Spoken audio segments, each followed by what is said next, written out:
Economics production. S5. Economics production. Production refers to the creation of utility to satisfy human needs. Utility, on the other hand, refers to the ability of a commodity service to satisfy a need. It is measured in units referred to as utils. Production can also be referred to as the transformation of input raw materials into finished products that can satisfy human wants. It is also referred to as the process of creation of goods and services aimed at satisfying human wants.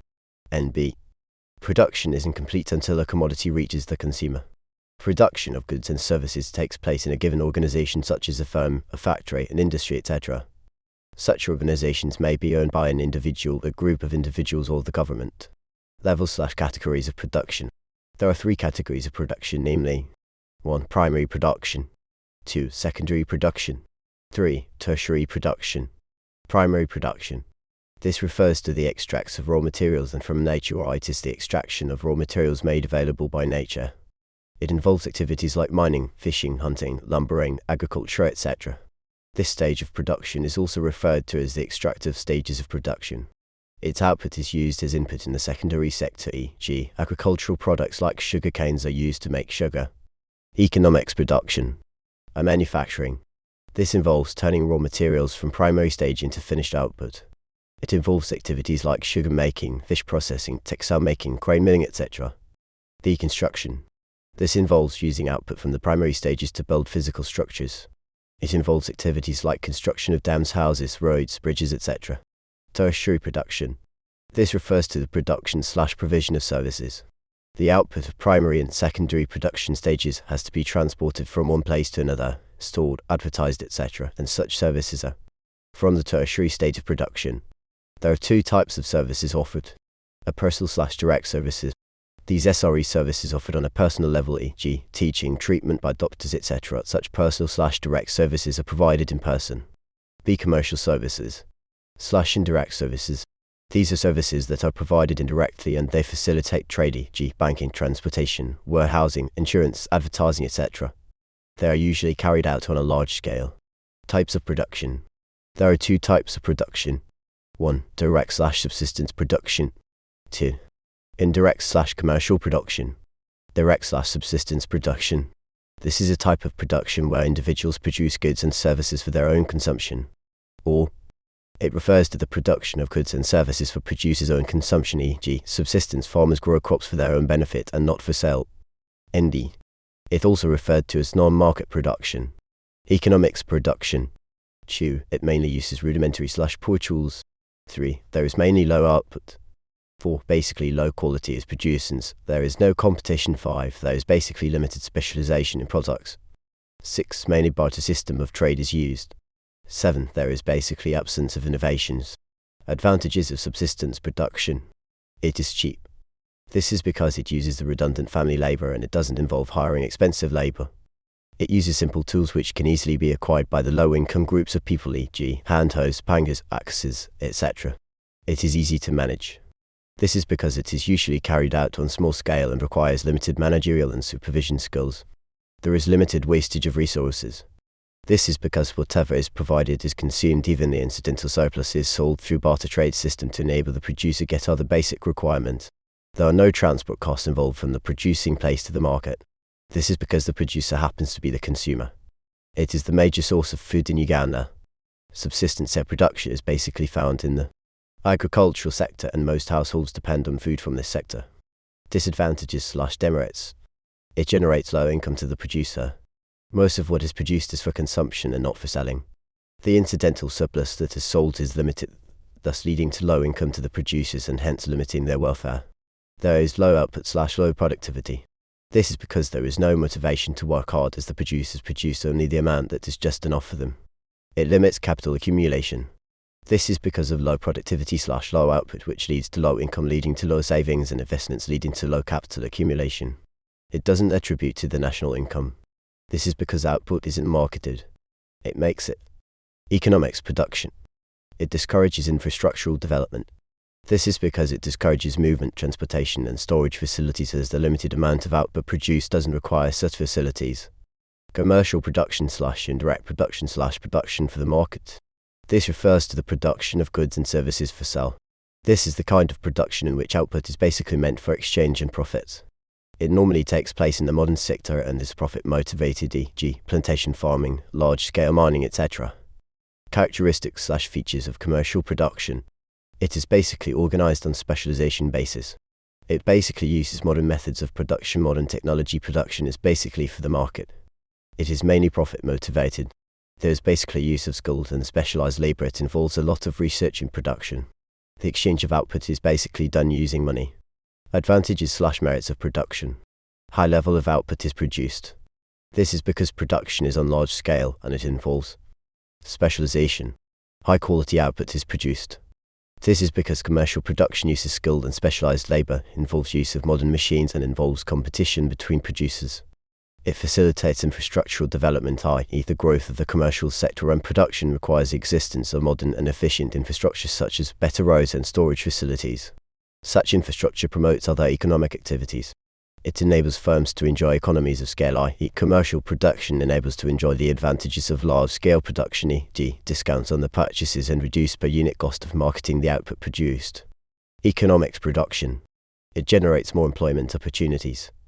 Commercial production is carried out on large scale, which leads to creation of many job opportunities in the country. It enables improvement of technology in the country. This is because it involves inventions and innovations. Better technology improves the quantity and quality of the output productions. 1. I distinguish between subsistence production and subsistence output. Can you mention any 3 demerits of a large subsistence sector in your country? Low quality output is produced. Low tax revenue. Low quality of output is produced. High levels of unemployment and underemployment. Limited specialization and trade. Underexploitation/underutilization of resources. Limited inventions and innovations. Factors of production/agents of production. There are basically 4 factors of production, namely land, labor capital, entrepreneurship. And B, factors/agents of production are basic resources that are used in the production process. Or they are inputs that firms or producers combine in different proportions to produce goods and services. It should also be noted that each factor of production is paid a monetary reward for its contribution in a process called the factor price. P&S are what is meant by the term factor prices. These refer to the monetary rewards/monetary payments to the factors of production for their contribution in the production process of goods and services. We mention any 3 prices in economy: rent per land, interest, economics production. Land. Land refers to all gifts of nature man uses to produce goods and services. It includes things like agricultural land, minerals, rivers and lakes, natural forests, etc. It should be noted that the supply of land is fixed and is not homogeneous, i.e. it is not of the same quality and the reward is rent. Characteristic features of land. See, land is fixed in supply, i.e. the amount of land can't be increased or decreased.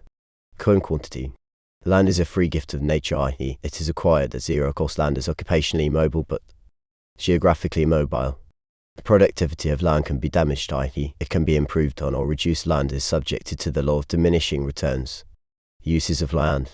It is a source of a variety of human resources, e.g. different minerals, timber, fish, water, etc.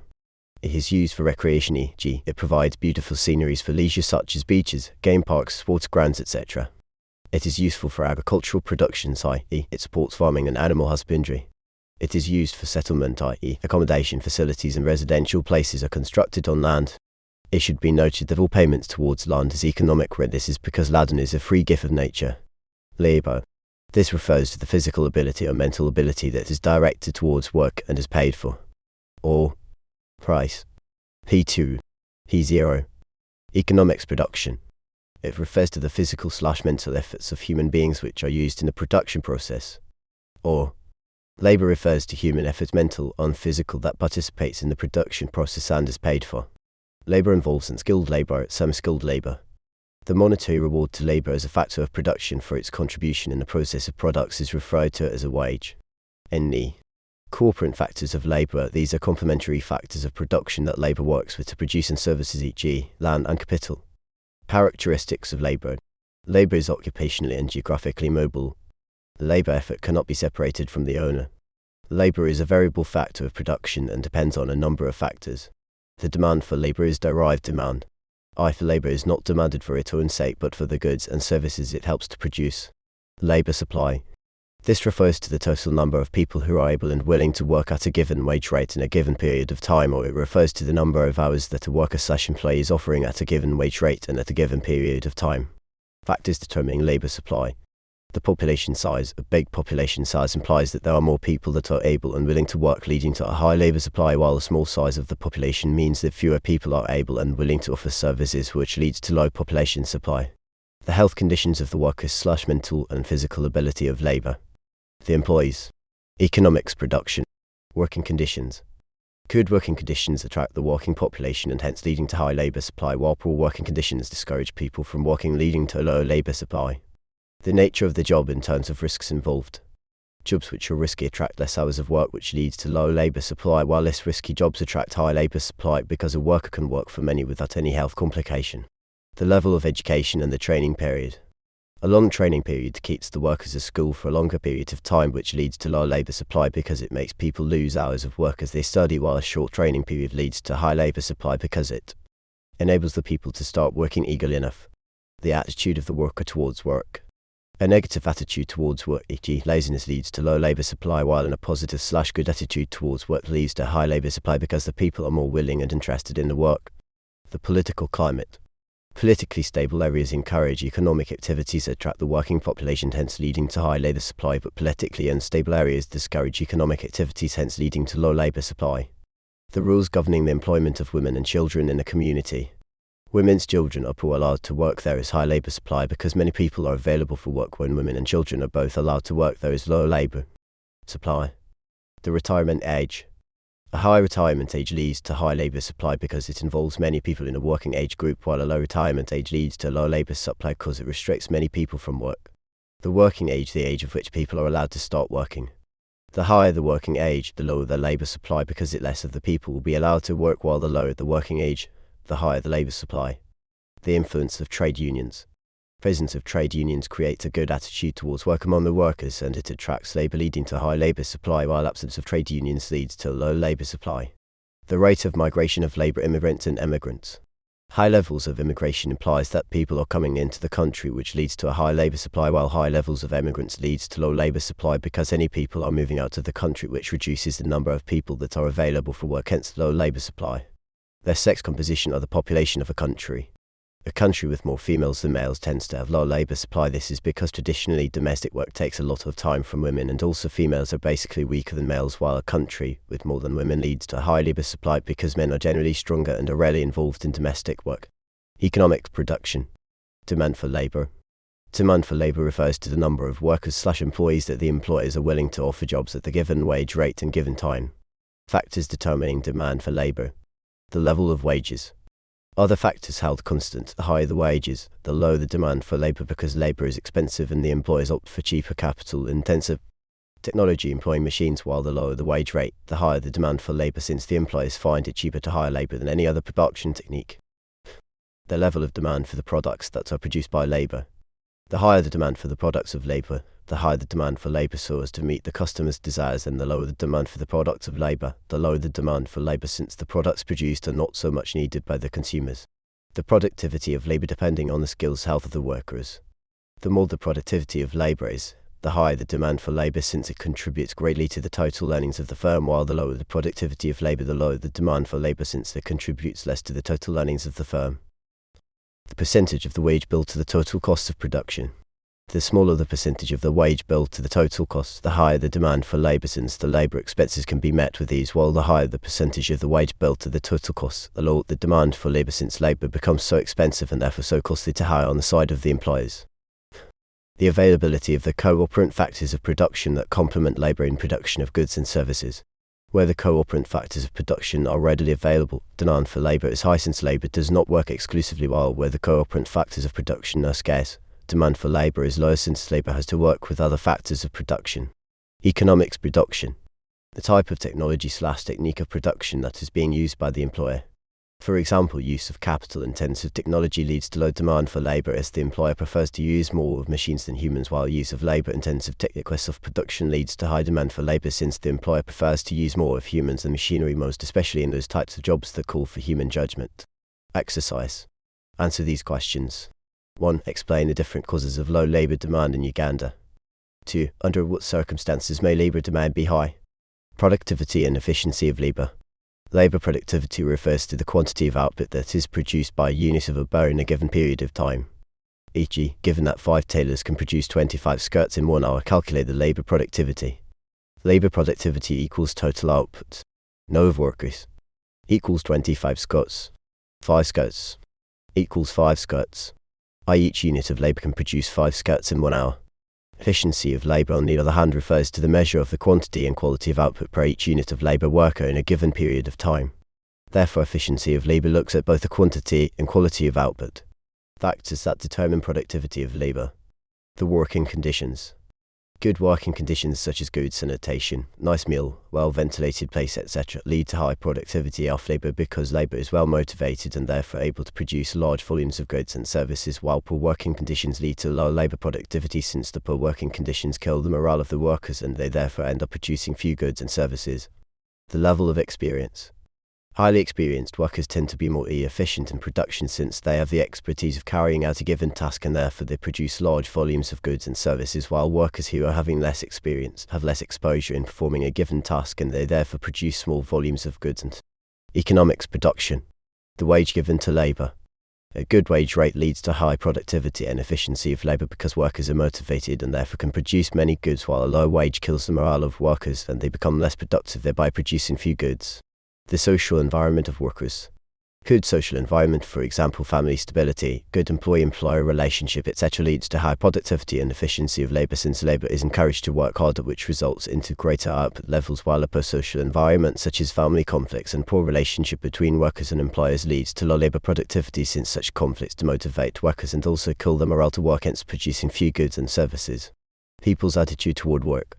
A positive attitude towards work makes one enjoy his or her own work and therefore becomes more productive, hence high output levels, while a negative attitude toward work leads to low productivity of labor as it makes workers lazy and hence producing few goods. The quality of management and supervision. Good coordination and supervision of labor makes it more productive and hence greater output levels are produced, while poor management and supervision of labor makes it less productive and hence few goods are produced. The level of organization of workers. The strength of trade and union of workers. Workers with strong and organized trade unions tend to be more productive because they are more motivated and facilitated, while workers who belong to weak and less organized trade unions are less productive and therefore produce few goods since such trade unions do not promote their interests well, and this therefore kills the workers' morale to work. The health conditions of the workers.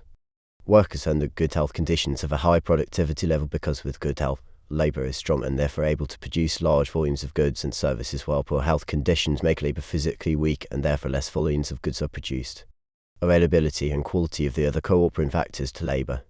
Presence of enough cooperating factors that are of a good quality enables labor to work at a high speed, which leads to high productivity of labor, while presence of few cooperating factors to labor that are of a poor quality leads to low labor productivity because they demotivate workers, making them produce few goods and services.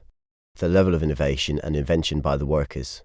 Workers who are highly innovative and creative tend to be more productive because they are always able to develop personal strategies of improving their productivity, thereby enabling them to produce large volumes of goods and services, while workers who are less innovative and less creative tend to be less productive of their less ability of getting better production ideas, and they therefore end up producing few goods and services. The political climate. Political stability makes labor more productive because workers have fairly settled minds and can therefore produce greater quantities of goods and services, while economics production. NB. The same factors above determine labor efficiency. However, as one is explaining labor efficiency, she must talk about both quantity and quality, since by definition, labor efficiency refers to the measure of both quantity and quality of output per the unit of labor in a given period of time. Exercise. Do all the questions. QM1. Explain the factors that affect efficiency of labor. Answers. The political climate. Political stability makes labor more efficient because it makes it a fairly settled mind and can therefore produce greater quantities of goods and services that are even of a good quality, while political instability/insecurity leads to low labor efficiency because workers are under fear of losing their lives and property, which makes them produce few goods that are usually of a poor quality. Give and explain the rest of the answers. 2 are distinguished between labor productivity and labor efficiency. Forms B. Explain the factors responsible for the low productivity in Uganda. Mobility of a factor of production. Mobility of a factor of production refers to the degree of ease by which a factor of production can move from one geographical area to another or from one occupation to another. Therefore, mobility involves a factor of production changing its occupation or workplace. Mobility of labor. This refers to the degree of ease with which labor can move from one occupation or geographical area to another. Labor mobility is divided into two I. 1. Geographical mobility. 2. Occupational mobility. Geographical mobility of labor. Economics production. Causes of geographical mobility of labor. High wages in other geographical areas. High cost of living in the current place of work. Government policy of transferring civil workers. Better working conditions in other geographical areas. Political instability at the current geographical area. Improvement in the transport and communication network in other geographical area. Light migration laws. Barriers to geographical mobility. Causes of geographical mobility of labor. High transport costs that are involved in traveling from one place to another, thereby making labor decide to keep in their current place of work. High cost of living in the alternative places of work. This makes people fear to move to such areas. Socialized/family ties at the current geographical area, i.e. many people don't want to leave their home areas, especially when they have family members who require their support and attention. Strict national and international migration laws and requirements, e.g. passports, visas, working permits, etc., all of which make workers become reluctant to move to other geographical areas. Ignorance of labor about the existence of job opportunities in other geographical areas. Political instability in the alternative places of work, i.e. labor is reluctant to move to places of political instability because of fear of loss of lives and property. Poor housing facilities in the alternative places of work, i.e. workers are reluctant to move to areas that are lacking decent accommodation. Old age, i.e. all people develop body weaknesses that make them unable to move from one place to another. Law payments in the alternative geographical areas that make labor reluctant to move to such places. Permanent investments that one has put in one geographical area, making him unable to move. Economics production. This refers to the degree of ease with which labor can move from one occupation to another, e.g. changing from being a cook to being a driver. Occupational mobility of labor is divided into two forms, i. 1. Vertical mobility of labor. 2. Horizontal mobility of labor. Vertical mobility of labor refers to the ease with which labor can change from one rank to another, but still in the same occupation, e.g. from being a class teacher to being a head teacher. Horizontal mobility of labor, on the other hand, refers to the ease with which labor can move from one job to another while maintaining the same rank or status, e.g. from a teacher in Nabisansa Girls' School to a teacher in Masoka SS. Causes of occupational mobility of labor. Poor working conditions at the current job. Better wages in other occupations. Low prospects of promotion at the current job. Job insecurity at the current job. Negative attitude towards the current job. Unhealthy competition amongst the workers at the current job. Government policy of laying off workers.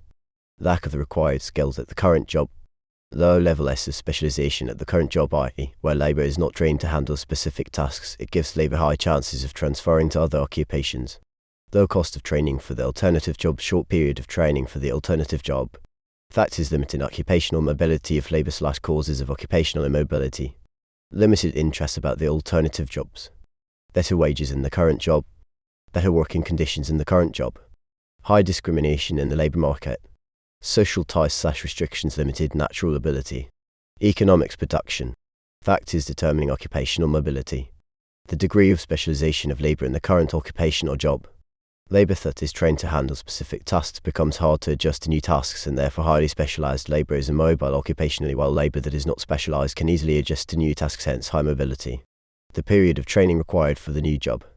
Where new jobs requires long periods of training, labor is discouraged to move to other new occupations as it gets afraid of spending much time in school, hence low occupational mobility. While where the period of training is short, labor is encouraged to join training because it is easy and cheap, and therefore mobility of labor is high. The prevailing working conditions in the alternative jobs. Where the working conditions in the alternative occupations are for those low mobility as they discourage the would-be new entrants, but where there are good working conditions, labor mobility is high as many laborers get encouraged to join.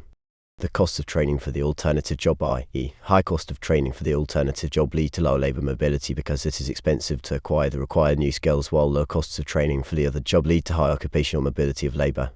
The level of wages in the other job, i.e. high wages in the alternative occupation, lead to high occupational mobility so as to get better remunerations, while low wages in the alternative occupational led to low occupational mobility of labor as workers are discouraged from moving to such places. The knowledge about the existence of other job opportunities. Where labor is knowledgeable about the existence of other job opportunities, occupational mobility of labor is high as workers move to attain such jobs, while limited knowledge about other job opportunities limits occupational labor mobility since labor cannot move. The status/esteem attached to a particular job, where labor is satisfied and proud of the current job it is doing. There is low occupational mobility since it doesn't want to move to other occupations, but where labor is unhappy and ashamed of the job, mobility of labor is high since one is not comfortable with the job they are doing, etc. Economics production. The degree of attachment to social and cultural factors, i.e., where there is strong attachment to cultural values, strong cultural ties, mobility of labor is low because of the strong attachments that labor has, for example, to family, while weak attachments to cultural and social factors leads to high geographical mobility of labor, as labor has no strong obligations to keep at the current workplace. The health conditions of labor, i.e., labor which is in good conditions, is highly mobile compared to labor whose health conditions are poor since it's energetic enough to move. The degree of restriction of international migration laws, i.e., where the migration laws are strict, e.g., where it's hard to get visas and working permits, geographical mobility of labor is low, since it's hard to attain travel documents and vice versa. QN 1. Distinguish between occupational mobility of labor and geographical mobility of labor. D. Explain the factors that determine the mobility of labor in your country. C. Explain the causes of geographical mobility of labor. Occupational mobility of labor. Advantages of mobility of labor. Mobility of labor reduces the level of unemployment and underemployment in some areas in the economy, since labor can move from one area where jobs are scarce to where jobs are available. Mobility of labor promotes equal distribution of income in an economy because labor tends to change to higher incomes. Labor mobility helps to fill the manpower shortage in some areas/fields. It enables workers to acquire more skills because as labor changes from one job to another, it acquires new skills. Labor mobility improves on the international relationships between countries where workers move across borders. Disadvantages. Economics production. NB brain drain refers to the movement of skilled labor from its own country to other countries in search of better paying jobs. Specialization and division of labor. Specialization of labor refers to the process by which labor concentrates on the production of a given commodity where it can do better. Specialization therefore refers to the process by which a country, region or individual concentrates on the production of a given commodity where a country/region/individual can perform best. Division of labor, on the other hand, is where labor is divided into different minor tasks such that each individual does a particular task necessary to produce a complete commodity. Types of forms of specialization. Specialization by commodity or by craft. This is specialization which involves an individual or group of people concentrating on the production of a particular commodity and they can do best and then get the rest for exchange. It is the easiest form of specialization where families concentrate on the production of a particular craft and they can do best. Specialization by process. Here individuals or a group of people concentrate on the production of a particular component which they join together with other components produced by other individuals to produce a complete product. Regional specialization. This is where different regions of the country or the world concentrate on the production of particular products which are suitable for their natural resource endowment. International specialization. This is where a country concentrates on the production of the commodity in which it has the highest competitive advantage or in which they incur the least opportunity cost. Economics production. Specialization by sex. This involves a particular sex, male or female, concentrating in joining a particular job, e.g., there is a high concentration of the male sex in boda boda riding in Uganda. Advantages of specialization of labor. It saves time because one remains in one place and on a single operation instead of moving from one place for operation to another. It improves the skills of the workers. This is because of the repetitions of a task which makes performance easy. It leads to increased production/output within a short period of time. This is because of the skills that the workers gain over time. It promotes international trade. This is because countries export what they produce and they import what they don't produce. It improves on the quality of the product. This is because of the use of machines as well as repetition of a given task on a daily basis, which makes workers become more productive and produce high-quality products. It improves on the efficiency of workers. This is due to high level of experience by workers. It improves on labor relations among the individuals. This is because of being interdependent, where each worker or department needs the values of each other. It promotes experiences amongst the workers. This arises due to the repetition of tasks in the daily basis. Disadvantages. It leads to production of surplus output which may not be sold off in the market, leading to wastage of resources as well as losses. It encourages dependency and interdependency among the workers, i.e., the absence of one worker or breakdown in one of the sections affects the whole chain of production and brings work to a standstill. It leads to monotony of work, i.e., constant repetition of a task over again leads to boredom. It exposes workers to high risks of occupational hazard, e.g., specialists in welding, spraying, painting, etc. develop health complications if not protected. Economics production. Capital. Capital refers to the man-made resources that facilitate the production process. It includes factory plants, machinery, equipment, money, human capital, etc. It should be noted that demand for capital is derived demand, i.e. capital is not demanded for its own sake but for the sake of the commodities it helps to produce. The monetary reward to capital as a factor of production for its contribution in the production process is interest. Types of forms of capital. 1. Real/physical capital. This refers to capital in form of physical/tangible assets, e.g. machines, buildings, furniture, etc. 2. Social/public capital. There are assets that are owned by the entire society and people use them at no extra cost, e.g. public roads, street lights, etc.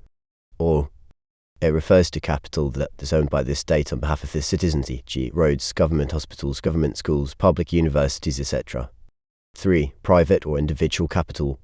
This refers to the capital which is owned exclusively by an individual and yields income to user only, e.g. a private car. 4. Money/liquid/nominal/financial capital. This refers to capital in form of money, or this is capital in cash form, mainly the banknotes and coins. This form of capital is used to purchase other forms of capital. 5. Human capital. This refers to capital in form of knowledge acquisition. 6. Fixed capital. This refers to capital in form of stationed or permanent assets, e.g. factory plants. This capital is economics production. 9. Floating capital. This refers to capital that can be used for a number of purposes. This type of capital is non-specific. Specificity of capital. This refers to the inability of capital to do other tasks. Or it refers to the difficulty of capital to be adopted in alternative uses. Highly specialized capital can rarely charge its location or occupation, while less specific capital can always charge its location and uses. The relationship between specificity of capital and mobility of capital. Very specific capital is basically immobile geographically, while less specific capital is generally mobile occupationally and geographically. Capital accumulation and capital formation. Capital accumulation refers to the process of increasing a country's existing stock of capital goods. Capital formation refers to the process of creating a country's stock of capital mainly through investment. Economics production.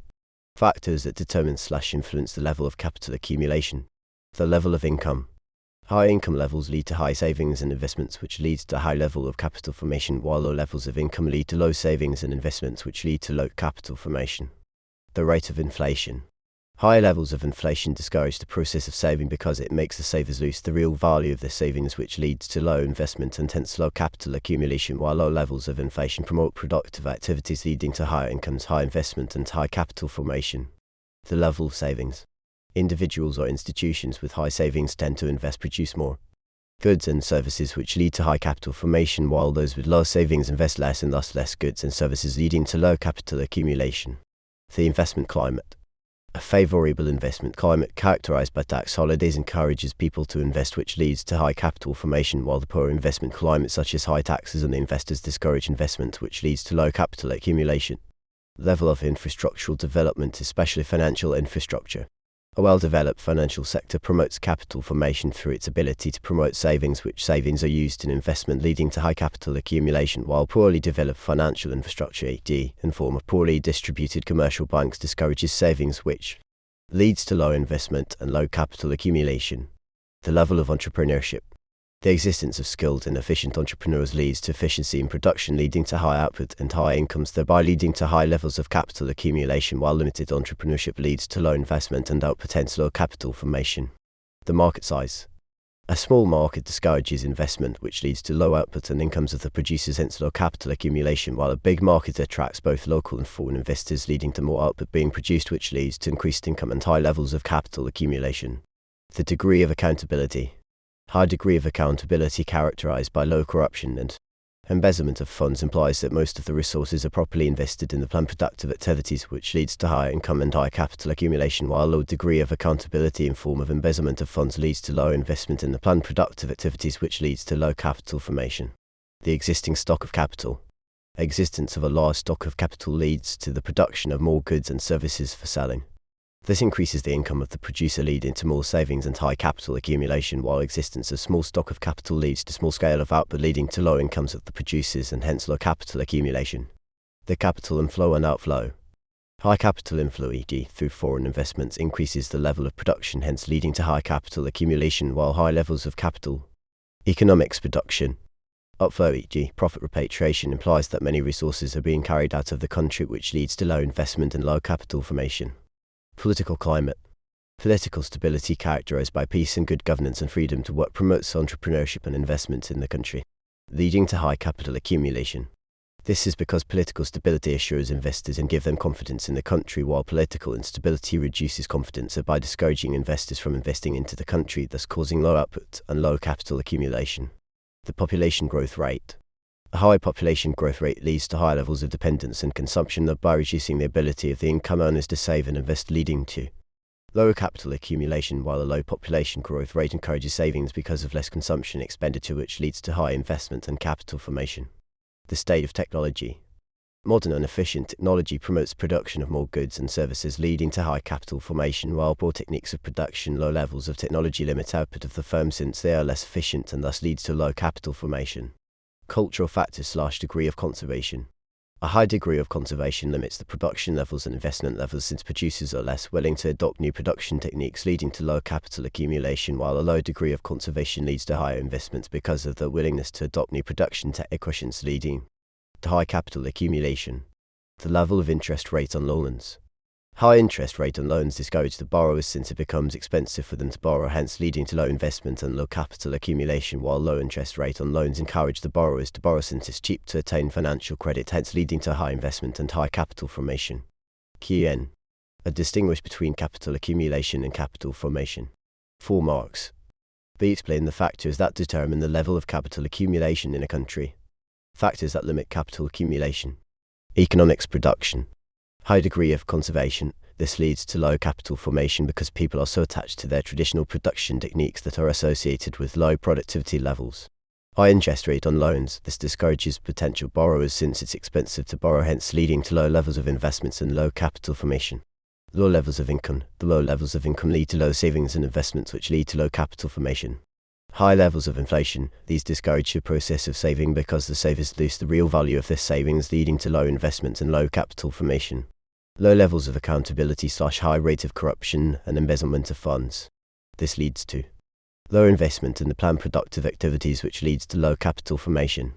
The poor investment climate characterized by high levels of taxes and low levels of subsidization. This discourages potential investor, which limits investment, leading to low levels of capital formation. And B. Factors that affect capital accumulation and those that affect capital formation are the same. Importance / rules of capital in the development process. Positive. Capital increases the efficiency of other factors of production, i.e. capital in form of machinery enables labor to increase in the quality and quantity of its output. It enables technological transfer. Capital in forms of money enables a country to buy new techniques of production from other countries in order to improve on the level of productivity. And B. Technological transfer is the shifting of techniques of production from one country to another, mainly from more developed countries to less developed countries. Capital promotes specialization. Different capital assets are designed to do specific jobs. This promotes specialization, which increases productivity of firms, leading to economic growth. Capital leads to the better use of resources, i.e. capital in form of machines helps labor to economics production. Capital improves on the quality of the products produced. Most machines are designed to manipulate raw materials to make high-quality finished products. These improve the quality of the product. Capital facilitates infrastructural development, i.e. different types of capital are used to construct infrastructure, i.e. the graders are used to construct roads and bridges, while the cranes are used to lift loads while constructing buildings. Capital promotes industrialization in the country. Capital assets are used when establishing industrial plants. These assets are installed in different production plants to increase the speed at which the goods are produced. Capital is used as collateral security to get loans. Real capital, e.g. machinery, commercial buildings, can be used as collateral security when securing bank loans. Such loans promote investment by enabling firms to establish new plants. Capital facilitates research in production, i.e. both real and money capital facilitate research in production, and this enables production of improved quality products. Capital is an engine of economic growth and progress, i.e. it facilitates economic changes like modernization of agriculture and industrialization. This can be both in form of money capital or real capital. Negative. Capital leads to overexploitation of resources. This is because the machines increase the rate at which resources are being exploited. Some resources are therefore overexploited in the long run. Capital creates social costs like pollution. Most machines pollute the environment by releasing toxic gases into the atmosphere. This reduces the quality of life of people in the affected areas. Capital causes technological unemployment, i.e., machines replace human labor at places of work, e.g., the ATMs have substituted human labor in banking, leading to technological unemployment with its associated problems. It can lead to overproduction. This is because machines can produce goods and services at a economics production. Sources of capital. Some of the sources of capital in the businesses include 1. Individual savings. 2. Retaining the past profit as capital. 3. Borrowing from financial institutions. 4. Soliciting for foreign aid. 5. Sale of government securities such as treasury bills and bonds. 6. Voluntary group saving schemes. 1. Distinguish between capital appreciation and capital accumulation. B. Explain the determinants of the rate of capital accumulation in your country. 2. Distinguish between capital formation and capital depreciation. B. Account for the low levels of capital accumulation in your economy. C. Suggest measures that can be adopted to the increased rate of capital accumulation in your country. Capital depreciation refers to a decrease in the value of capital assets like due to the wear and tear during the production process. Measures that can be used to increase capital accumulation. And B. These must increase the level of investment in the economy. Increase in income. Ensure political stability. Development of the country's infrastructure. Ensure political stability. Control the population growth rate, provision of credit/loans, development of entrepreneurship through training. Expansion of the market, e.g. through encouraging economic integrations, land reforms. Provision of investment incentives such as tax holiday, tax rebates. Encourage savings. Improvement in technology through encouraging technological transfer and technological economics production. Interest. Interest refers to the monetary reward for capital as a factor of production for its contribution in the production process. Interest rate refers to the percentage/proportion of the values of borrowed money that the borrower has to pay back in addition to paying back the principal sum borrowed in a given period of time. Determinants of the rate of interest. The supply of the loanable funds. The period of the loan repayment. The level of risks involved in investment. Objectives of the lender. The raster of inflation in economy. The demand for loanable funds. The economic situation of the country, i.e. in an economic depression. The money supply. Marginal efficiency of capital. Marginal efficiency of capital refers to the anticipated monetary returns from additional units of capital employed. Determinants of MEOC. Availability and efficiency of cooperant factors. A high level of efficiency and presence of enough cooperant factors for capital leads to high marginal efficiency of capital, while a low level of efficiency and inadequate cooperant factors for capital leads to low marginal efficiency of capital. The anticipated output of capital. High anticipated output leads to high marginal efficiency of capital, while low anticipated output leads to low marginal efficiency of capital. Economics production. The price level in an economy. A high price level in an economy leads to high marginal efficiency of capital, while a low price in an economy leads to low marginal efficiency of capital. Availability of excess capacity. Lack of excess capacity leads to low marginal efficiency of capital, while existence of excess capacity leads to high marginal efficiency of capital. Availability of excess capacity. Lack of excess capacity leads to low marginal efficiency of capital, while existence of excess capacity leads to high marginal efficiency of capital. Entrepreneurship. This refers to a factor of production which initiates production, raises initial capital, mobilizes other actors of production, and decides what to produce. It is a factor of production that helps to combine and supervise other factors of production to produce goods and services. It is mainly engaged in the management and administration of the business. An entrepreneur is a person who initiates business activities and undertakes risks involved in the business. The monetary reward for entrepreneurship is profits. Functions of an entrepreneur. Initiating business activities, i.e. the entrepreneur is an inventor of the business concerns, for he thinks about what to produce and initiates production. Mobilizing other factors, i.e. he mobilizes labor, capital and land, therefore he makes an arrangement to reward the hired factors of production. Making decisions. The entrepreneur takes high levels of decision making concerning the running of the business, i.e. regarding what to produce, how to produce and when to produce. Coordinating the business activities. He is responsible for the general monitoring, supervision and coordination of business undertakings, making all necessary innovations and changes for the good running of the business. Bearing of business risks. The entrepreneur risks his capital and other resources against economics production. The government policy in relation to investment, e.g. regarding taxation incentives. The level of natural abilities/special talent in management/level of natural creativity and innovation. The level of infrastructural development. The size of the market for goods and services. The social economic factors such as traditions and culture, religion, etc. The political climate. Availability of capital and other cooperant factors. QN. 1. Mention any 4 factors influencing the supply of entrepreneurship in an economy. 2. What are the functions of an entrepreneurship in an economy? The concept of profits. Profit is the monetary reward to entrepreneurship as a factor of production. Unlike other factors, prices, profit is a unique factor reward because of the following. Profits can be negative or zero, yet other rewards are always positive. Profits is residual, i.e., it is earned after other factor payments are made. Profit is uncertain and unstable, i.e., it fluctuates / changes from time to time. Profits are never contractual, yet other rewards are contractual. This is because it cannot be mentioned or stated at the beginning of the production process. Types of profits. Normal profits / zero profits.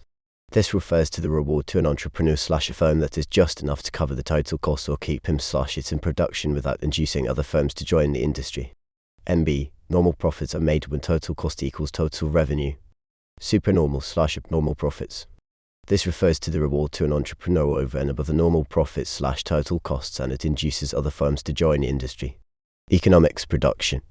Or economic profits refer to the difference between the revenue got by a firm and what it would have gotten the second best alternative use. Determinants of the size of the profits. The price level in the economy. High price levels of goods and services result into high profit levels because at high prices goods are bought expensively, while at low prices, low profits are got because goods are bought cheaply. The cost of production. High cost of production lead to low profits because with high cost of production, it implies that it is expensive for the producer to carry out production, while low cost of production lead to high profits because for the producer to carry out production. The objective of the producer / the goal of the producer. A producer who is aiming at maximizing profits is likely to make more profits than the producer who aims at welfare maximization, and this is because he charges a high price. The size of the market. A large market size of the products of the firm leads to high prices, thus leading to high level of profits, while a small market leads to low profits because the prices are low. The number of firms in the industry / the ease of new firms into the industry. A large number of firms that are involved in production leads to high levels of output, leading to low prices, hence low profits, while a small number of firms in the industry leads to the low level of output, leading to high prices, hence high profits in the firm. The level of output produced by a firm. A high level of output produced by the firm leads to low profits because of the low prices, while a low level of output produced by the firm leads to high level of profits because of the low prices. The level / degree of risks involved in the business.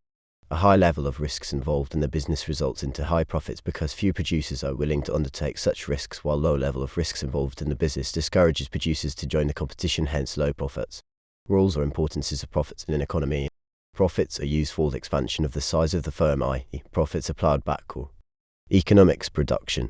Profits are a measure of the degree of risks in investment because high profits are usually associated with the high level of risks in the investment. Profit levels guide the government in formation of taxation policies, in that firms that earn high levels of profits are taxed more than firms that make low profits. Profits induce entrepreneurship to undertake risks in investments since they are the rewards to the entrepreneurship, i.e., they encourage to accept the uncertainties in business and make them risk their capital in order to earn the high profit. Abnormal profits are an incentive to production, i.e., profits encourage producers to produce goods and services because they can be reinvested in the production process. Profits indicate whether the firm is growing or declining. Supernormal profits indicate that the business is growing, while subnormal profits indicate that the business is declining. Profits determine the resource allocation, i.e., more resources are allocated in their industries where more profits are made. Profits stimulate inventions and innovations, which increases production and efficiency. Business organizations / enterprises. A business enterprise refers to any organization by one or more people who contribute capital in order to carry out production of goods and services with the aim of making profits. A business enterprise / unit may be owned privately or may be state-owned or jointly owned by private individuals and the government. Types of business organizations. There are 5, which include 1. Sole proprietorship. 2. Partnership. 3. Cooperative societies. 4. Joint stock companies. 5. Parastatal organizations / public enterprises. Economics production. Advantages. He enjoys all the profits alone. There is easy and quick decision-making since the owner has full control of the business and there is no bureaucracy. There are no complicated procedures that are required to start up business. There is a lot of flexibility in business under sole proprietorship, as the owner of the business can easily make changes within a small / short period of time. A sole proprietor is able to maintain a special relationship with his or her clients, therefore he can give personal attention to his customers. The owner is encouraged to work hard since he doesn't share profits with anybody else. There is secrecy of high order in the running of the business. This is because the business secrets are kept by only one person.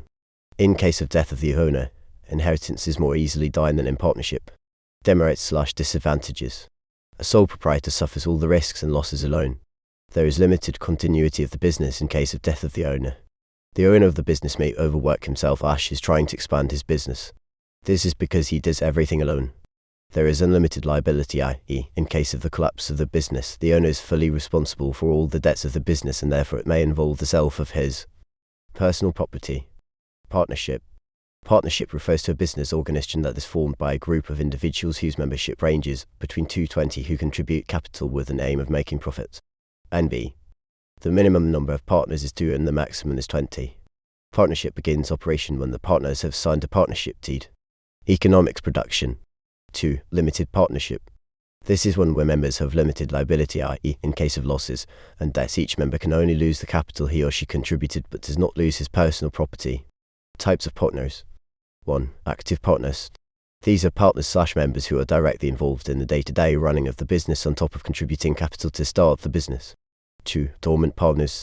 They are partners who contribute capital to start up the business but don't participate in the day-to-day running of the business. 3. Quasi-partners.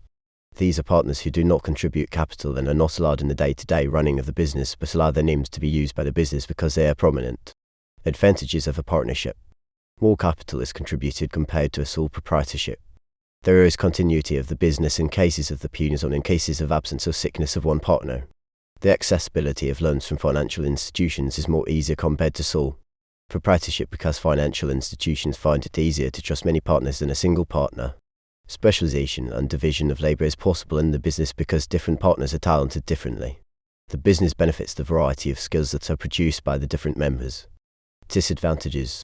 There is delay in decision-making since consultations have to be made, i.e., there is bureaucracy. There is unlimited liability, particularly under ordinary partnership where even private property can be encroached on to clear the losses and debt. Economics production. Limited liability companies/joint stock companies. These are businesses, organizations or units whose membership ranges between 2 to infinity members for private limited companies or 7 to infinity for public limited companies who contribute capital through buying shares from the firm with the aim of making profits. The members who contribute capital through buying shares are called shareholders. ND. A shareholder refers to a unit of capital in a joint stock company. A debenture is a unit of a loan that is extended to the business. Characteristics of public limited company. It has a minimum of 7 members with no maximum membership. Shares are freely transferable from one shareholder to another. The company is a legal entity. The members have got limited liability. Advantages of public limited companies. Members have got limited liability. More capital can be contributed through the buying of shares. Specialization is possible on the firm. Shares are freely transferable from one person to another. The company operations are not affected by death/absence/bankruptcy of any member for the company. Disadvantages.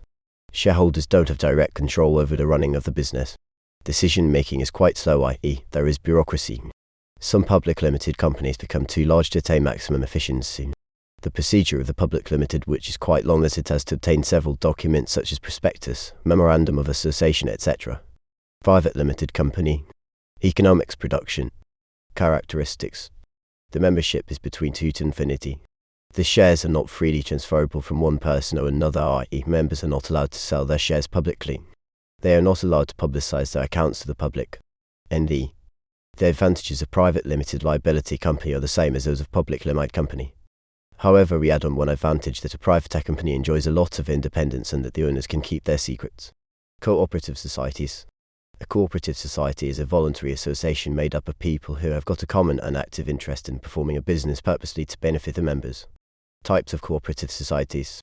The Producers Cooperative Society. The Consumers Cooperative Society. The Transport Cooperative Society. The Savings Cooperative Society. Economics production. Cooperative societies provide storage facilities for both raw material and finished products that educate/train producers on how to use or apply modern techniques of production. They help in the transformation of the economy from the subsistence economy to a monetized economy. Problems faced by CS. Financial problems, i.e., limited funds which are sometimes mismanaged. They are faced by poor management characterized by embezzlement of funds. Production period. 1. The very short-run monetary period. This is a production period where all the FOP are fixed and the firm can only move by withdrawing some of its output that was kept in the store. 2. Short-run of production period. This is a production period which is too short to change a fixed factor into a variable factor or It is a production period when a firm is able to utilize more of the valuable FOP while the fixed factors of production remain constant in order to increase in the level of output. In other words, in the short run, some of the FOP must be fixed. 3. The very long run production period. This refers to the production period when the firm is able to employ better technology in the production in addition to employing more of both fixed and variable better technology in production in addition to employing more of both fixed and variable FOP when increasing output, i.e., it is a production period in which the firm is able to change its production techniques in order to increase its level of output. The theory of a firm. A firm refers to a unit of production under unified control and management that is engaged in production of goods and services to satisfy human wants, e.g., Century Bottling Company, Crown Beverages, Vision Group companies, Mile Breweries, etc. An industry refers to a group of firms that are producing similar or related goods using similar inputs, e.g., the beer industry, which involves firms like Nile Breweries, Uganda Breweries, the soft industry, which includes Century Bottling Company, Crown Beverages, etc. Objectives of the firm. Economics, production. Decisions of the firm. A firm has to take decisions concerning how to produce, when to produce, how much to produce, for whom to produce, the location and localization of firms/industries.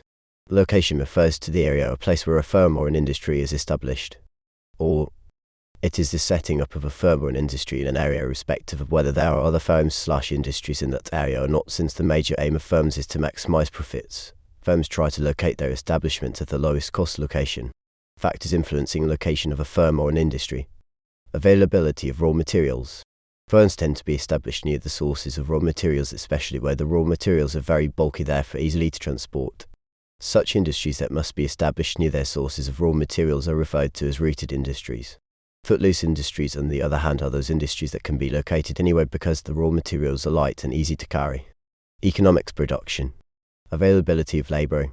Industries that use labor-intrusive technology are usually located in areas where there is cheap labor force.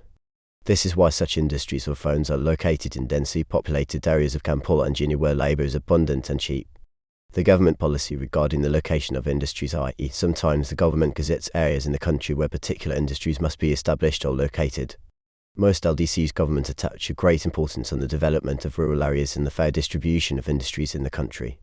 Availability of land or space. Land provides a site on which industries/firm are located. Firms therefore tend to be located in areas where there is enough land and at a cheaper cost, which land can be used for expansion, for instance firms that are involved in agriculture. Availability of transport and communication. Firms or industries tend to be located in areas where there are well-developed transport and communication network for easy transportation of raw materials and finished product. The political climate. Most industries are located in areas which are politically stable, while those areas of the country that are politically unstable don't attract serious industrial investors even if there are favorable factors. The degree of the entrepreneur. Some entrepreneurs locate their firms or businesses in particular areas of the country because of reasons best known by them. Availability of auxiliary/supporting services. Many industries are located near banking institutions, hospitals, warehousing, insurance, etc. These auxiliary services attract industrial activities and therefore they facilitate industrial growth, e.g., banks offer credit facilities to industrialists. Availability of water. This is to firms that use water. Water is important for industrial development because it cools the machines. It is used as transport means and a medium through which industrial wastes are disposed of. Economics, production. Industrial inertia. This refers to the tendency of industries to continue location/continue surviving in an area where other industries exist even when the factors that led to the location of their industries no longer apply. Some firms tend to be located in areas where other firms don't exist. Localization of an industry. This refers to the concentration of an industry in a given area or given region, or it refers to the concentration of many firms producing similar or related products in an area.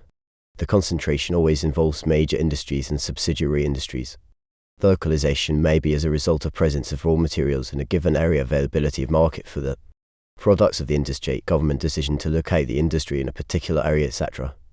Advantages of localization.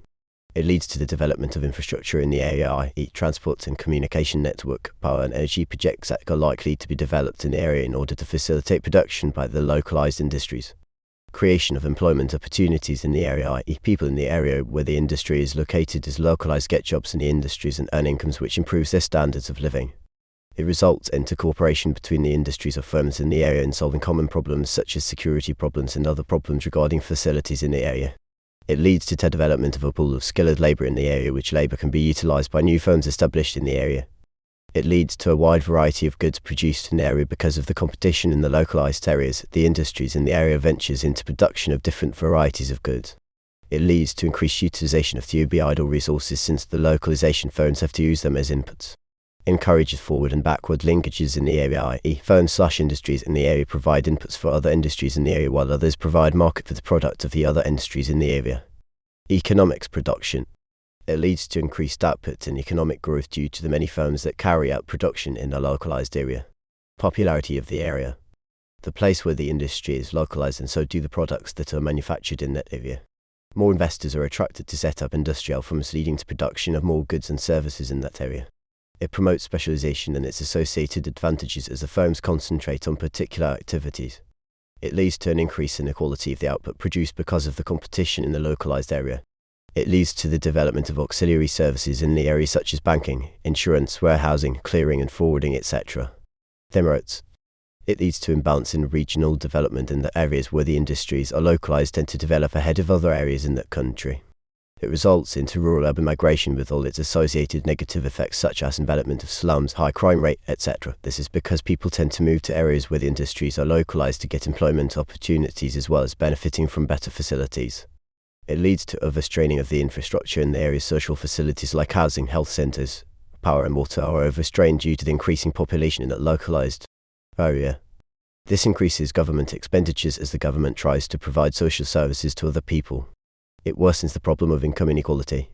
This is because of the fact that people in the localized area get high incomes out of employment in such industries compared to their counterparts in other areas. Leads to overexploitation and depletion of resources in the area because of the various firms or industries that utilize resources as inputs. Leads to environmental degradation in the area through pollution of water bodies and the atmosphere in the localized area by the industries. It leads to increase in the cost of production, such as labor costs, i.e. labor costs become high. Economics production. It leads to displacement of people as more land is taken up for industrial development.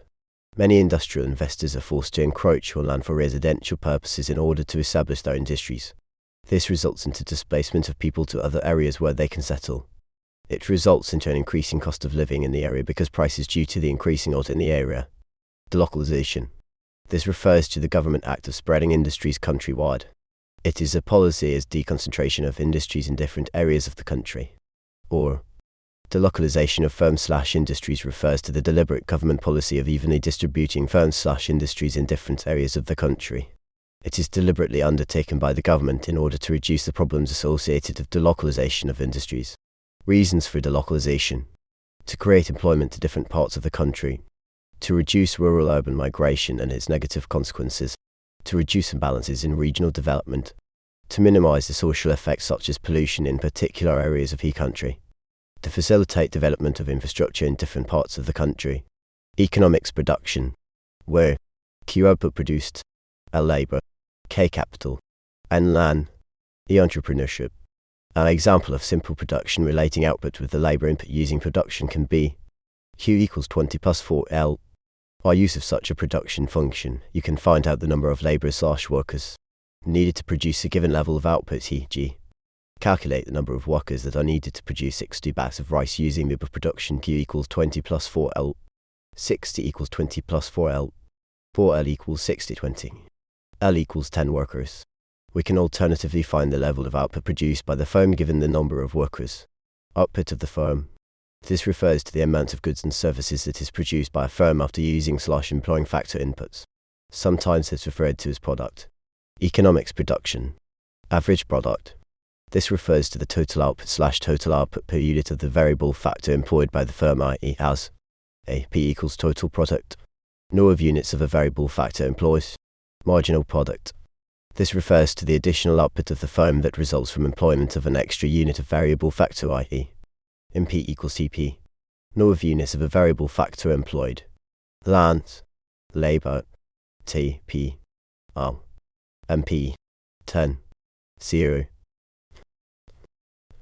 10, 1, R, 5, 5, 10, 2, 15, 7.5, 10, 10, 3, 45, 15, 30, 10, 4, 73, 18.3, 28, 10, 5, 86, 17.2, 30, 10, 6, 91, 15.2, 5, 10, 7, 91, 13, 0, 10, 8, 87, 10.9, 4. From the table above, it can be retired that the successive units of available factor NINIG line art applied onto a fixed factor HG land, total product, merged product and marginal product begin by increasing up to a maximum, then they start decreasing. However, each one of them reaches its maximum at different points as illustrated below. Economics production, TP, economics production, TP, MP, 0 units of variable factors. Initially, successive units of the variable factors are applied to a fixed factor. The marginal product begins by increasing and at such a point where the marginal product ID is increasing, the fixed factor is not fully utilized, indicating / implying that more and more variable factors should be employed. At the point when the MP is at maximum, the fixed factor is fully utilized and therefore variable factor should be applied to the fixed factor. However, if more units of a variable factor are applied, marginal product decreases. This is because of the law of diminishing returns, or the law of variable proportions relationship between total product and marginal product. When TP is increasing, MP is also increasing. When TP is at its maximum / highest, MP is 0, 0. When TP is increasing, MP is negative. Relationship between MP and AP. When AP is increasing, MP is greater than AP. When AP is at maximum, MP is less than AP. The law of variable proportions. It states that as more and more units of variable factor are applied to a fixed factor in a given state of technology, marginal product of the variable factor increases up to a maximum and then declines. Economics production. The law of diminishing returns. It states as more and more successive units of a variable factor are applied onto a fixed factor in a given state of technology, time will come when marginal product of a variable factor will eventually diminish / decline. The assumptions of the variable proportions / the law of diminishing returns. It assumes a short-run production period. There should be a fixed factor. There must be a variable factor. The technology should be constant and not improved on. It assumes that all units of the variable factor are homogeneous and equally efficient. It assumes that output is measurable in quantifiable units. It assumes that it is possible to vary proportions in which the fixed factor and the variable factor are combined. Returns to scale. This refers to the relationship between a given change in the scale of inputs and the resulting change in the level of outputs in the long run, where all inputs varied in the same proportions. Therefore, returns to scale involves the rate at which output changes factor combinations are charged. There are 3 forms of scale which include increasing returns to scale. This is whereby a given percentage increase in the level of inputs produced leads to a bigger percentage increase in the level of output produced, e.g. when inputs are doubles and the outputs more than doubles. Constant returns to scale. This is whereby a given percentage increase in the level of inputs produced leads to an equal percentage increase in the level of output produced, e.g. when inputs are doubles and outputs are doubles. Decreasing returns to scale. This is where a given percentage increase in inputs leads to a smaller percentage increase in the level of outputs produced, e.g. when inputs are doubled, outputs less than doubles. Economics production. The size and growth of a firm. The size of the firm is indicated by the following. The level of output produced by the firm. The level of inputs used by the firm, e.g. raw materials. The size of the market for the firm products. Generally, a large firm produces more output, employs more inputs and serves a bigger market as compared to the smaller firms. Firms can grow in size in 2 major ways: natural internal growth, emerging artificial internal growth, natural/internal growth. This refers to the growth or expansion in the size of the firm due to internal factors, e.g. plugging back profits, better management, borrowing money to expand the level of output. Or, this is where a firm's growth is through reinvesting the profits it makes. Merging/amalgamation artificial growth. Merging/integration of firms is where 2 or more firms join to become one large firm in order to enjoy large economies of scale. A merger is a combination of 2 or more firms. Economics production. Vertical merging is of 2 major types. A backward vertical merging. This refers to merging towards the source of raw materials, e.g. a tea processing firm taking over a tea estate firm. Forward vertical merging. This is merging towards market for the firm's products. Conglomerate merging. This is where 2 firms are producing totally different commodities join in to make up a firm. Or, this involves 2 or more firms producing completely different and unrelated commodities combining, e.g. a firm making hose with one making shoes. 3. Lateral merging. This involves different firms producing different but related products merging. Factors that determine the growth and size of a firm. NB. There are given points like size, degree, level of, amount of, nature of, and we give two-sided explanations. Size of a market. Firms with a large market are encouraged to produce large output in order to satisfy their buyers, and they are highly leading to high output, thus growth in size, while firms in small markets produce little output and have limited growth. Availability of land for expansion. Firms with large pieces of land are able to grow very fast because they use existing and to increase the level of production and output as compared to those firms with limited land, as it sometimes becomes hard for them to expand. The size of the existing capital stock. Firms with large sums of capital are able to use this capital to produce larger output and make large sales. This enables them to grow very fast in size, while those firms with limited capital produce little output, make little or no profits, hence leading to low growth. Economics production. The level of technology. Firms using modern technology are able to produce high output for the market, and this increases their market shares and revenue, thus enables them to grow very fast, while firms with poor technology produce little output and get little income, which limits their growth. The nature of the goods and services produced.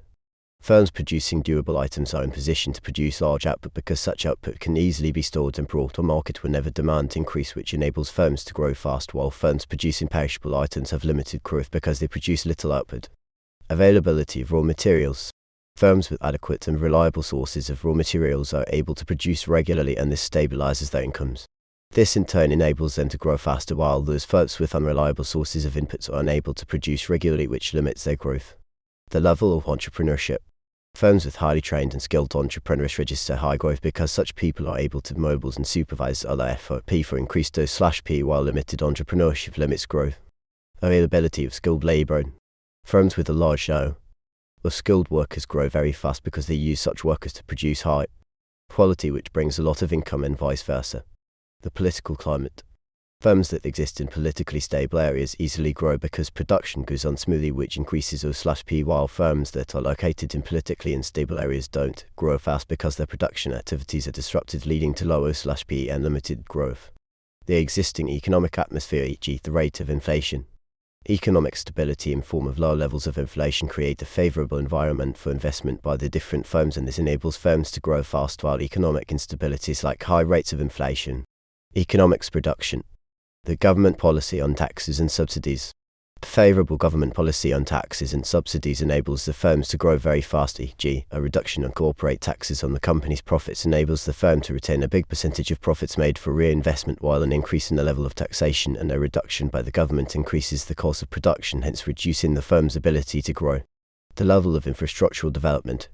Presence of well-developed infrastructure, e.g. power and energy, results into easy production because of the stable power supply, which results into high output, which enables firms to grow fast, while poor infrastructure such as inadequate power leads to low production, hence limiting the growth of the firms.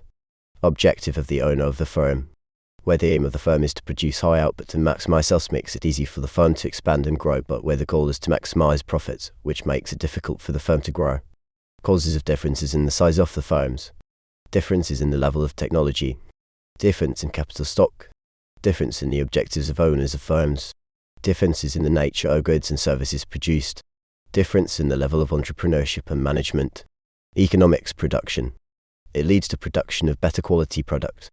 This is because as firms combine to become bigger, it becomes possible to output better techniques of production and to carry out research, which leads to an improvement in the quality of profits.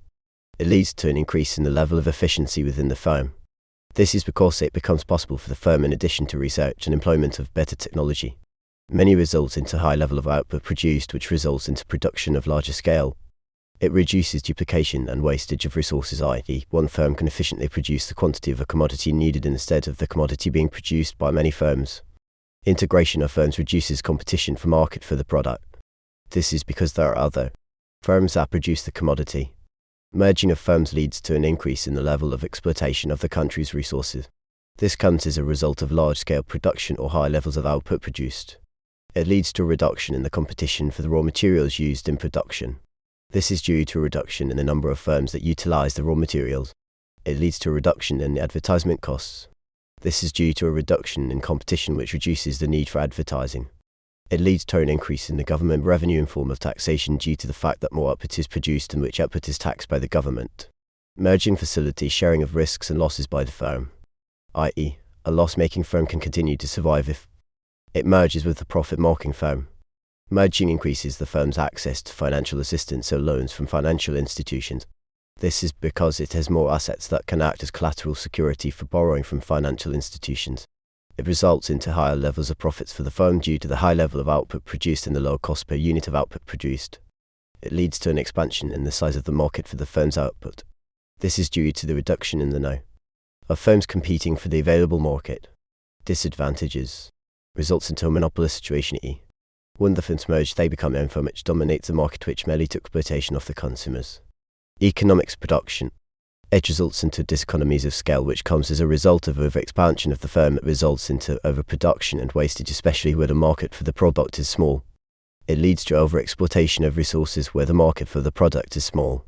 It leads to over-exploitation of resources in a country, which comes as a result of large-scale production. It leads to loss of direct contact of customers due to large-scale production. It leads to unemployment. This is because of the employees of the firms that have to increase efficiency to increase costs. Reasons for merging of firms: to reduce duplication of goods, to increase the level of exploitation of the country's resources, to improve on the quality of the goods produced, to enjoy economies of scale, to reduce on the cost of advertisement, to share risks, to retain monopoly. Factors hindering merging of firms: small market of the product. As firms merge, the level of output produced increases, which output cannot be absorbed by a small. Economics production. Differences in the objectives of the firms, i.e., in situations where one firm aims at profit maximization while the other aims at sales maximization, merging may become impossible because of the conflicting objectives that may result into contradicting decisions and policies. Fear of sharing losses. This makes it difficult for a firm making profits to merge with another firm that is making losses. The firms may collapse together. Fear of unemployment that may arise. As firms merge, some of the workers may have to be laid off, and therefore the owner of the firm may prefer to remain as individual firms to maintain the employment. Fear of diseconomies of scale. As firms merge, over-expansion may take place, which results into rising average cost per unit of output and thus leading to losses. Small-scale firms. There are firms which produce low levels of output, employ a small number of people, mainly use poor technology, and usually produce poor quality goods and services. Advantages: they are highly flexible. This is because they can change easily from the production of one commodity to another. They can easily increase or reduce output and can also shift or change from one place to another. They provide cheap and affordable goods and services to the population. Their products are relatively cheap compared to those of large-scale firms because they ensure low cost and use typically available inputs during production. Small-scale firms are easy to manage and control because they operate on small scale and their management is not complex. Lower taxes are imposed on small-scale firms by the government. This is because they produce low levels of output. Decision-making is easy and quick with small-scale firms. This is because they are usually owned by one or few individuals, who sometimes family members, implying that few consultations are made. They are appropriate for small markets. This is because they produce low output which can easily be absorbed in a small market. They are easy to start or set up. This is because they require little initial economics production. They provide employment opportunities to people. This is because they mainly use labor-intensive technology and therefore employ more people compared to large-scale firms which use capital-intensive technology. They contribute towards government revenue. This is through payment of taxes imposed on them, their employers, and the output they produce. They lead to a reduction in income inequality. This is because they provide employment opportunities to the nationals of the country who would otherwise be jobless. Encourage use of local resources. They utilize locally available resources to production and therefore contribute to the exploitation of the country's resources. They provide use of local technology. This is because most of the small-scale firms use technology that is available. They provide development skills, i.e., some people are able to develop large firms from the small-scale firms. Disadvantages: they produce poor quality goods and services. This is because they employ semi-skilled and unskilled labor. They lead to underutilization of the country's resources. This is because they produce a low output which results into low levels of the country's NT. They are associated with low contributions to the government revenue through taxation. This is because they mainly produce low output and the government imposes low taxes on them. They are associated with low contributions to employment in a country. They are associated with low profit levels because they produce low levels of output. They are associated with low payment for the people they employ. This is because they produce low levels of output and earn less revenue from selling their output. They have limited access to loans or financial assistance from the financial institutions. This is because they have limited assets to use as collateral security for borrowing. They incur high cost per unit of output. This is because they provide low levels of output, therefore do not employ large economies of scale. Economics production. Large-scale firms. Large-scale firms produce a large level of output and normally use intensive methods in production, i.e. production methods that use all machines and labor. Merits. They provide employment opportunities for the people since they operate on large scale. They therefore employ a large number of people. They contribute towards government revenue. This is through payment of taxes imposed on them by the government. They promote exploitation of the country's resources. This is because they produce more output. This needs more input or raw material to use in production. They promote economic growth. This is increasing the output of goods and services and the GDP. They lead to development of skills for the people, i.e. the individuals employed. The firms acquire skills through training and operation of equipment in the firms. They involve low cost of production per unit of output. This is because they produce a large output and therefore enjoy economies of large-scale production. They lead to increase in the country's foreign exchange earnings as some of their products are exported to other countries, which lead to improvement in the country's BOP position. They promote technological development and technological transfer, i.e. they import modern technique of production from other countries and also improve on the locally available technology through research and innovations. They produce and provide commodities at lower prices for the production, as they produce on a large scale and thus ensure lower cost per unit of output. They promote development of the country's infrastructure. This is because government normally improves and establishes infrastructure such as transport and communication network, power and energy protects in the areas whose firms are located. Their merits. They lead to overexploitation and depletion of the country's resources. This is because they produce large output and therefore overutilize the country's resources. They lead to technological unemployment in the country. This is because due to the use of capital. Economics production. Economics production. They lead to income inequalities in the country. This is because the people employed in some firms are normally paid highly compared to those employed in other firms. They overstrain the country's existing infrastructure, e.g. transport and communication network, power and energy, etc. Establishment of large-scale firms involves high costs of investment as huge amounts of cash are involved in selling them up. They result into overproduction and wastage of output, especially where the market for the firm's products is small. Theory of costs. Costs refer to the expenses incurred by a firm during the production process. Costs include labor costs, wages, rent, insurance, transport costs, etc. The costs of production are mainly divided into two, namely I. Variable cost Roman II. Fixed costs. Variable costs / direct costs / prime costs / operating costs. They are costs / expenses incurred by a firm in production that change directly with the level of output of the firm, i.e. as the firm's output increases, variable costs also increase, and as the output reduces, variable costs also reduce. Economics production. 57. Zero output.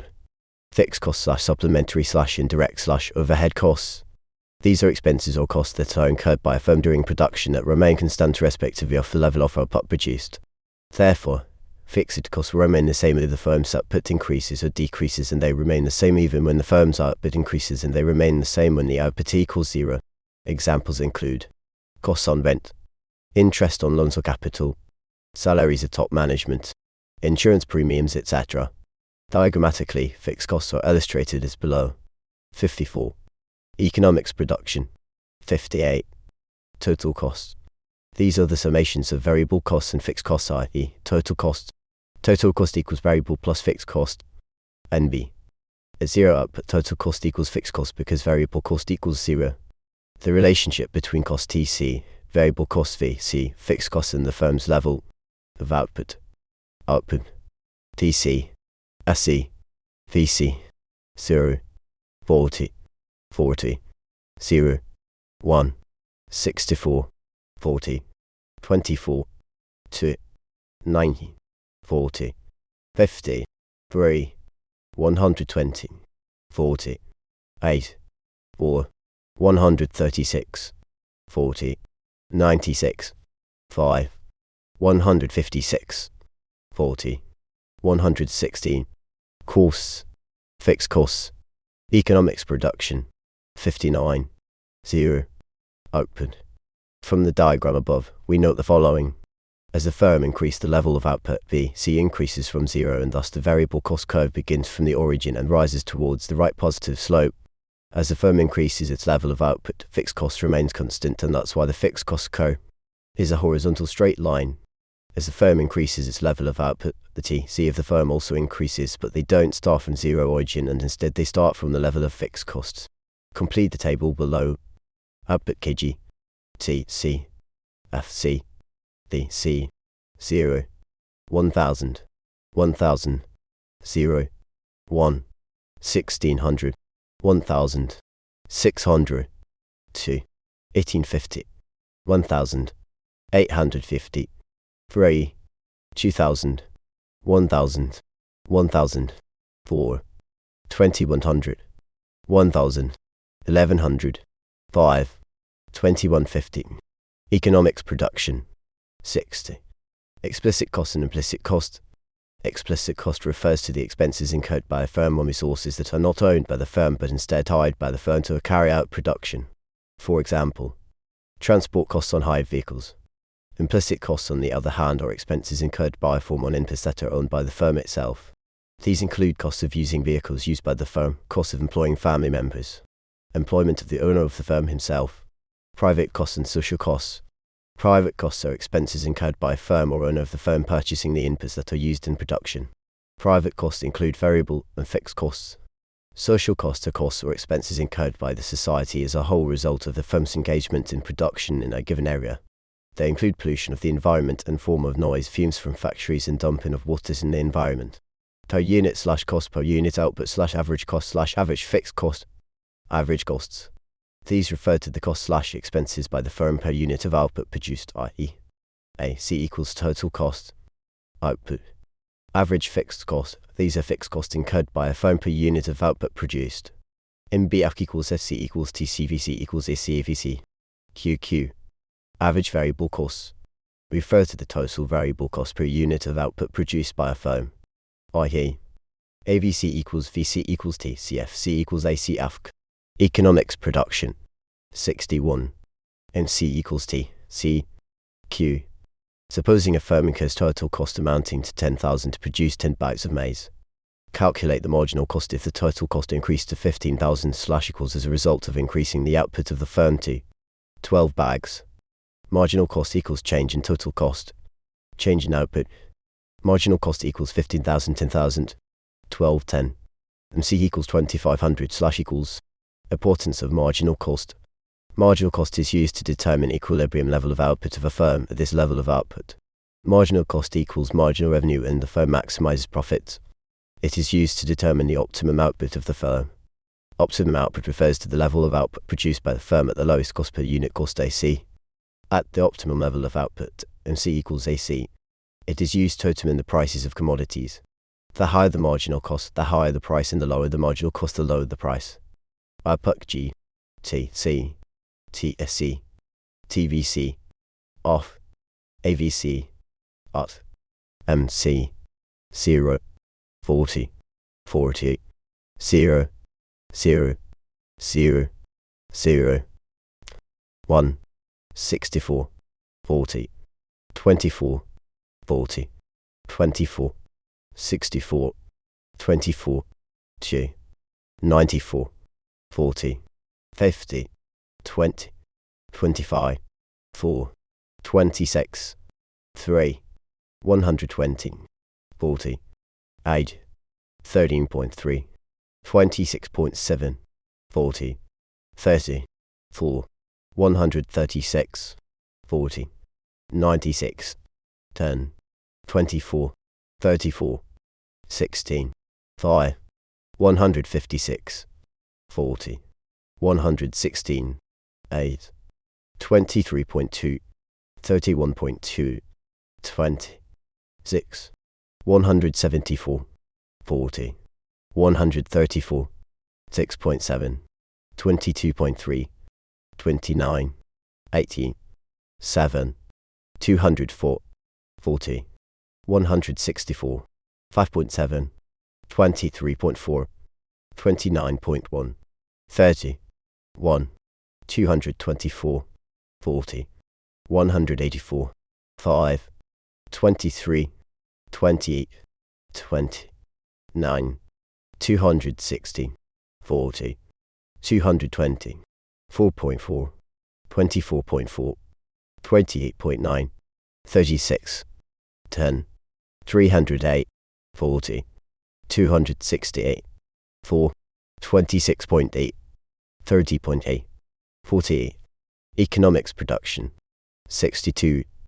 Output G, T, C, T, SC, TVC, OFF, AVC, ART, MC, 0, 20, 20, 0, 0, 0, 1, 34, 20, 14, 20, 14, 34, 14, 3, 45, 20, 25, 10, 12.5, 22.5, 11, 3, 60, 20, 40, 6.7, 13.3, 20, 15, 4, 68, 20, 48, 5, 12, 17, 8, 5, 78, 20, 58, 4, 11.6, 15.6, 10, 6, 87, 20, 67, 3.3, 11.2, 14.5, 9, 7, 102, 20, 82, 2.9, 11.7, 14.6, 15, 1, 112, 20, 92, 2.5, 11.5, 14, 10, 9, 113, 20, 110, 2.2, 12.2, 14.4, 18, 10, 154, 20, 134, 2, 13, 4, 15.4, 24, output G, T, C, C, SE, TVC, OFF, AVC, ART, MC, 0, 600, 600, 0, 0, 0, 0, 3, 1650, 600, 1050, 200, 315, 515, 315, 4, 1860, 600, 1260, 115, 315, 465, 210, 5, 2100, 600, 1500, 120, 300, 420, 240, 6, 2400, 600, 180, 100, 300, 400, 300, 7, 2800, 600, 2200, 85.71, 314.3, 400.1, 400, 8, 3400, 600, 2800, 75, 350, 425, 600, 9, 600, 3700, 66.67, 411.1, 477.77, 900, 900, 10, 5800, 600, 5200, 60, 520. Economics production. 63. The average variable cost AVC must begin by reducing, reach a minimum and then start rising up. Therefore the AVC curve of the firm must both in the short and long run. Dramatically, the rising relationship between the AC, MC and AVC are illustrated as below.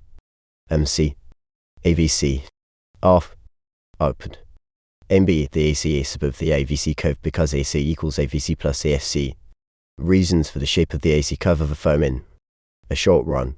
The short run AC curve is usually because of the law of diminishing returns. AC, MC, AC, AVC, ART. Economics production. 64. Or DS. 0Q0. Output.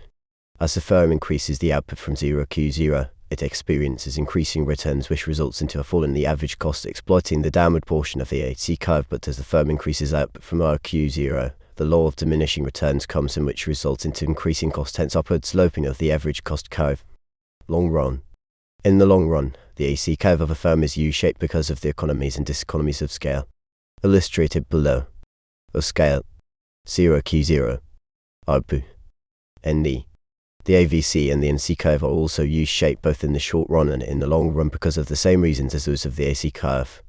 AC economies of scale, diseconomies. Economics production 65. The relationship between average cost and MAC of a firm. 0 output. When the AC is falling, the NC must be less than AC. When the AC is rising, the MC must be greater than AC. When the AC is at its lowest, the MC must be equals to AC. Both the AC and MC begin by falling, reach a minimum and start rising, and therefore they are U-shaped. ACMC economics production 66. NB. Statements 1-3 simply imply that the MC curve cuts the AC curve at the lowest point of the AC curve. The relationship between the short-run AC curve and the long-run AC curve. The long-run average cost curve is an envelope of short-run AC curves and is sometimes referred to as an envelope curve or a planning curve of a firm. NE. A long-run curve refers to a locus of the minimum point short-run AC curves of a firm. Course. Economies of scale. Economies of scale refer to the advantages enjoyed by a firm as a result of operation on a large scale. Or, these are benefits that accrue to the firm producing on a large scale. They are represented by the falling of the long-run average cost curve because of their ability to reduce average cost. Cost SAC1, SAC5, SAC2, SAC3, SAC4, 0. Output. Economics production 67.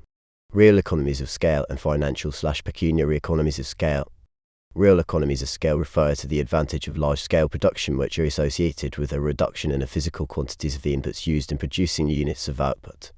Financial/pecuniary economies of scale refers to the advantages of large-scale production employed by the firm which are in the form of paying lower prices for the inputs used in production by the firm. These mainly come about as a result of purchasing inputs in bulk and therefore paying lower prices for them. Internal economies of scale.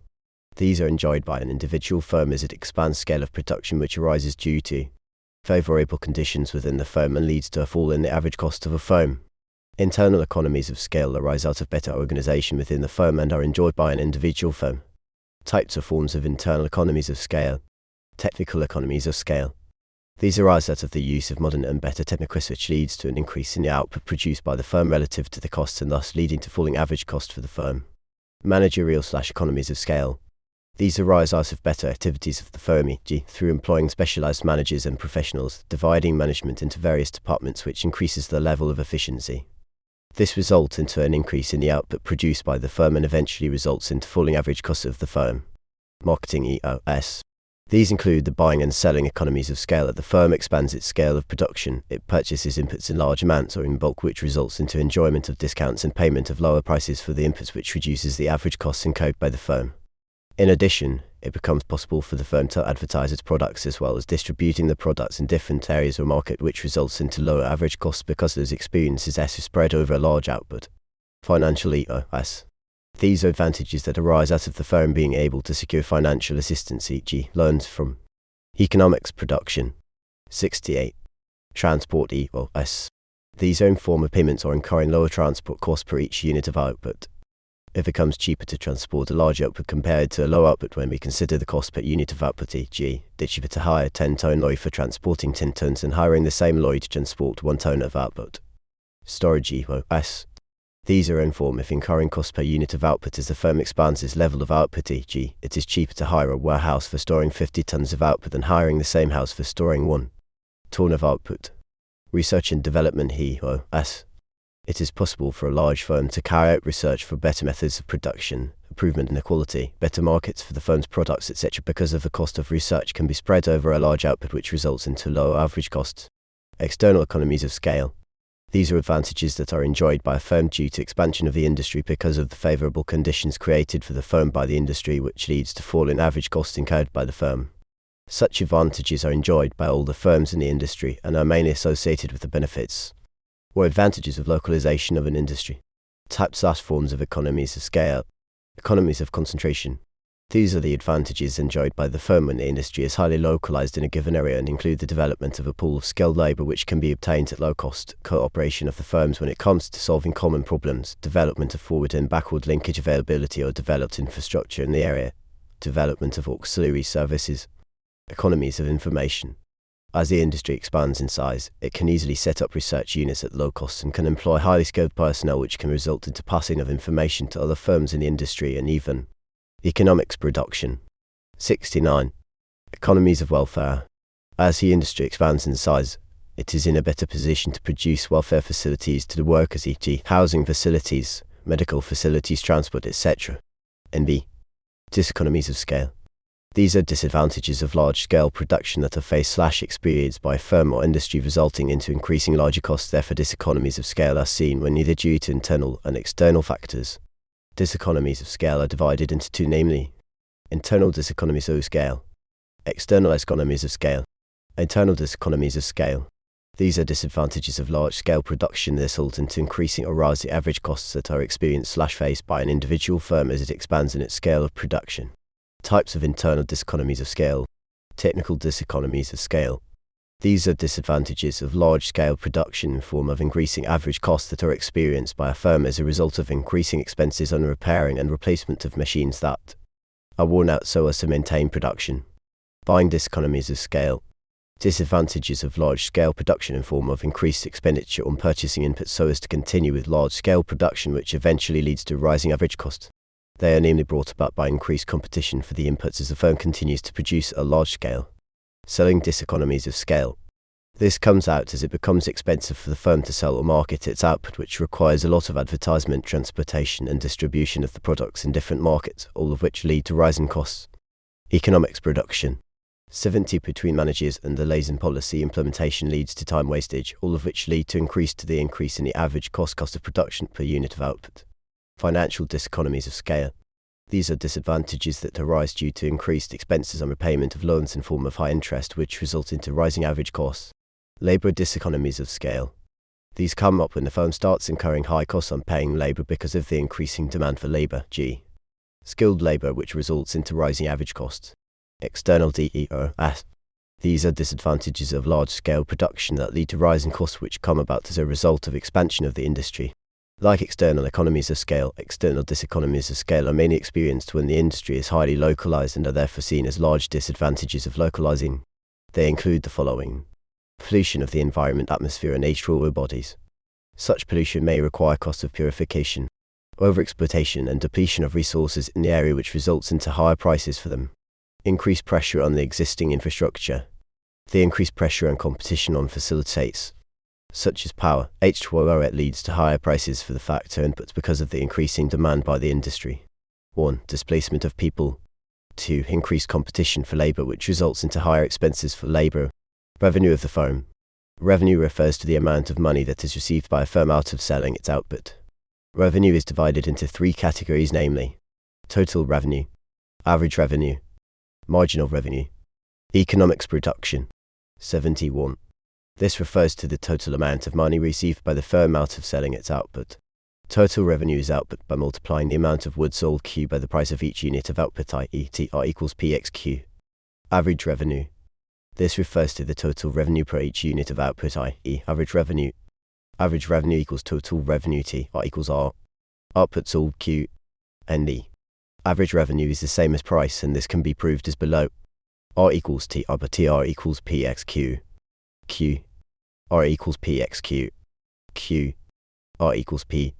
Marginal revenue. This refers to the additional revenue received by a firm as a result of selling one extra unit of output. Marginal revenue equals change in total cost. Change in output.